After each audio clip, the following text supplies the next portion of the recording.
ক্ষুধার সামনে অর্থহীন পৃথিবীর সবকিছু। গুলি বোমার ভয়কে তুচ্ছ করে অবরুদ্ধ গাজাবাসীর লড়াই এখন ক্ষুধার যন্ত্রণার সাথে। নিষ্পাপ শিশুদের এক একটি চোখ যেন অনাহারে অথই সমুদ্র। শিশুর কান্না, মায়ের আহাজারি আর অনাহারে ঢলে পড়া মানুষের অসহায় দৃষ্টি, সবকিছুই যেন মানব সভ্যতার চরম ব্যর্থতার প্রতিচ্ছবি। অনাহারে ধুকে ধুকে মারা গেছেন গাজার শতাধিক শিশু। ক্ষুধায় কাতর গাজাবাসীর বিরুদ্ধে এক নিষ্ঠুর ও পরিকল্পিত গণহত্যা চালাচ্ছে ইসরায়েল।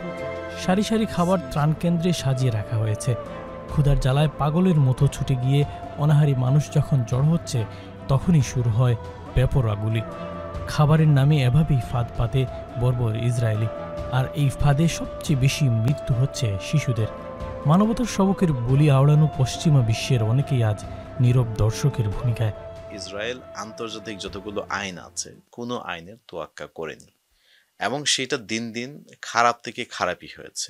এখন এমন একটা পর্যায়ে গিয়েছে যেটা পৃথিবীর ইতিহাসে এইভাবে প্রকাশ্যে in full glare of the world কখনো এইরকম জঘন্যতম যুদ্ধাপরাধ আর কোনো দেশ বা শক্তি করেছে কিনা এটা নিয়ে যথেষ্ট সন্দেহ আছে।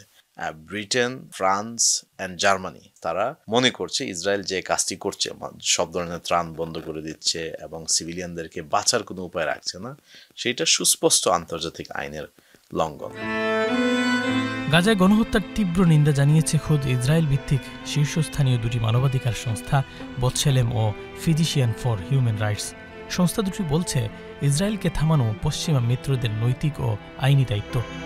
ফিলিস্তিন রাষ্ট্রের স্বীকৃতি নিয়ে ফ্রান্সের সিদ্ধান্ত, একই দাবিতে প্রধানমন্ত্রী বরাবর 2 শতাধিক ব্রিটিশ এমপির চিঠির প্রেক্ষিতে চাপের মুখে মুখ খুললেন প্রধানমন্ত্রী Keir Starmer.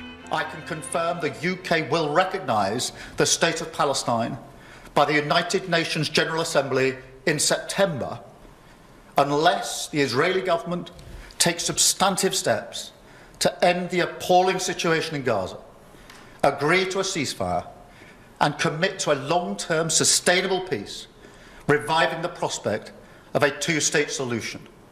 And this includes allowing the UN to restart the supply of aid and making clear that there will be no annexations in the West Bank. সব মিলিয়ে আন্তর্জাতিক চাপে চলতি সপ্তাহে আকাশপথে ত্রাণ ফেলার পাশাপাশি স্থলপথেও গাজায় ত্রাণ বোঝাই ট্রাক ঢুকতে শুরু করেছে। সেই ত্রাণ নিয়ে রীতিমতো প্রহসন চলছে গাজাবাসীর সাথে। When aid is airdropped, it causes injuries and damage. They cause massacres on the street. We are coming here for death. All these people, the people who die every day. If 1, 2 or 10 boxes are dropped, all these people cannot take them. Only 1 or 2% of people get the aid. Israel মানবিক বিরতি ঘোষণার পরও পর্যাপ্ত মানবিক সহায়তা প্রবেশের কথা বললেও তা পৌঁছায়নি বেশিরভাগ অভুক্ত মানুষের কাছে। উল্টো এয়ারড্রপ পদ্ধতিতে ত্রাণ ফেলায় ক্ষতিগ্রস্ত হয়েছে বস্তুহারাদের তাঁবু। গাজায় খাবারের জন্য অপেক্ষমান ফিলিস্তিনিদের লক্ষ্য করে ইসরায়েলি বাহিনীর গুলি অব্যাহত রয়েছে। বিশিষ্টজনরা বলছেন, স্থানীয় ও আন্তর্জাতিকভাবে আরও বেশি চাপ প্রয়োগ করতে পারলে এই বর্বরতা বন্ধ হতে পারে। আমাদের আসলে ডাইরেক্টলি এখানে চেঞ্জ করার সুযোগ তো খুব কম, কিন্তু আইডিয়াল হবে আমরা আমাদের অবস্থান থেকে যদি আমাদের এমপির কাছে আমাদের মনের অভিপ্রায়টা ব্যক্ত করি, আমরা যদি ডিমান্ড করি যে কেন আমাদের এমপি, আমাদের সরকার আরো শক্তিশালী অবস্থান নিচ্ছে না। আরেকটা বিষয় যেটা অনেকেই বলছে যে সমস্ত ব্যক্তি, গোষ্ঠী, ইনস্টিটিউশন গুলো এইগুলোর সঙ্গে সম্পৃক্ত আছে, আর্মস ম্যানুফ্যাকচারার ইত্যাদি ইত্যাদি, এদেরকে যতটুকু সম্ভব অ্যাভয়েড করে চলে। সীমান্ত দিয়ে গাজায় খাদ্য সহায়তা প্রবেশ করলেও এখনও তীব্র খাবার সংকট অসহনীয় অবস্থায় পৌঁছেছে। উপত্যকাটিতে 2 বছরের কম বয়সী 1 লাখের বেশি শিশু অপুষ্টির কারণে চরম মৃত্যুর ঝুঁকিতে রয়েছে। জাতিসংঘের তথ্য অনুযায়ী গাজায় 3 ভাগের 1 ভাগ মানুষ দিনের পর দিন না খেয়ে রয়েছেন।